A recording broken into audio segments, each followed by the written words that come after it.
Dr. Debra Horwitz, a veterinary behaviorist and a lead editor of a new book called Decoding Your Dog, a book I'm proud to say I had something to do with as well. And we were glad to have you. Well, this book is the first book for all of you ever written by the very experts in animal behavior, veterinary behaviorists.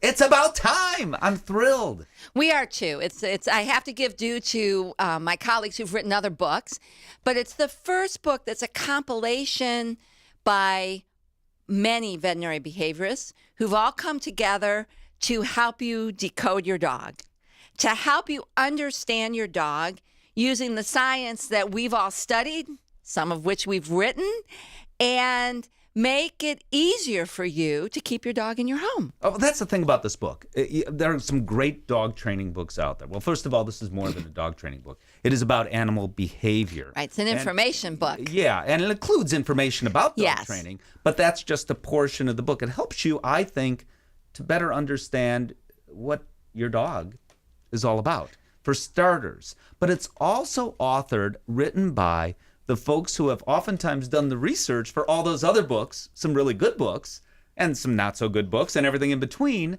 on dog training.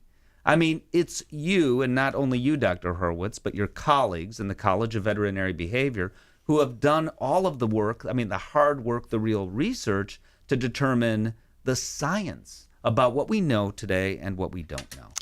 That's right. The American College of Veterinary Behaviorists is 55 people who are board certified in that specialty.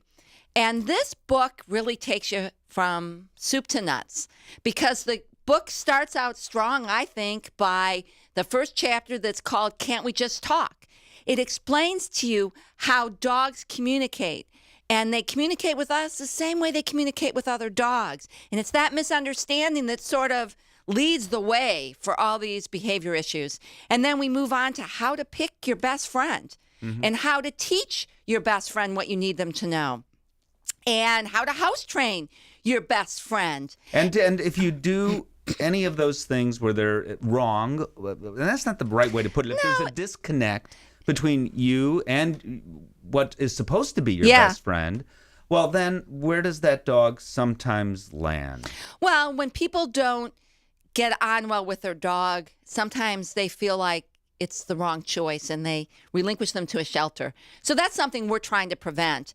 Not only does the book give you the basics for how to raise a better dog and choose a better dog, but we also address some of the common behavior problems that really can be vexing for pet owners. Yeah. We have separation anxiety, we have noise and storm phobias, we have compulsive disorders.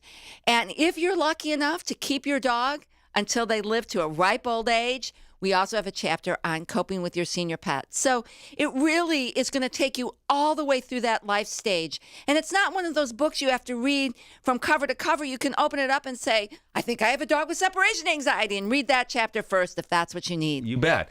The other thing is, and I'm sure this happens to you daily, you're walking down on the street and people say, oh, that's Dr. Horwitz. I don't think that happens, but go on. And sometimes it's a problem that really can make sometimes separation anxiety. You know, my dog is barking when I'm not home. Right. My landlord says either the dog goes or that dog's got to be quiet. And I mean by tomorrow. And they're serious about it. It could end the dog's life. Or sometimes people are just curious.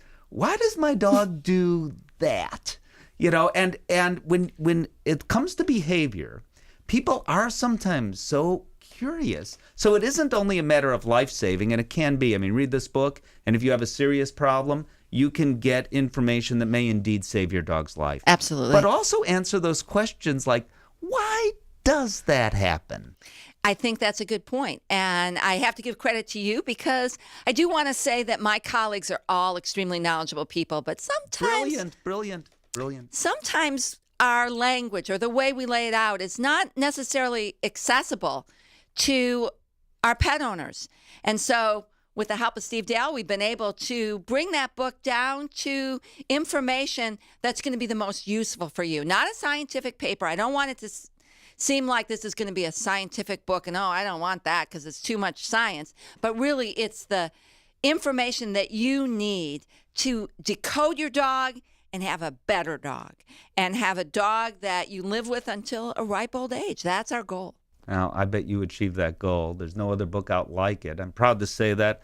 Proud to be a part of it. Decoding Your Dog. Dr. Debra Horwitz, thank you. You're welcome.